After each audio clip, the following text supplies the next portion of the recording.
அண்ணே உன் தம்பி ஒருத்தன் கரைச்சி போயிட்டான் நானே. என்னடா சொல்ற? அட சவுட்டு பேல உன் தம்பி ஒருத்தன் கரைச்சி போயிட்டானாண்டா.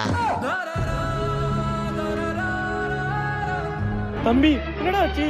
ஏய் யாரா உன்னை இப்படி பண்ணா சொல்லுடா. ஏய் பேசுடா.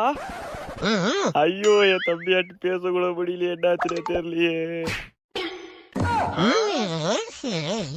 ஐயோ வாயில டேப் போட்டிருக்கா.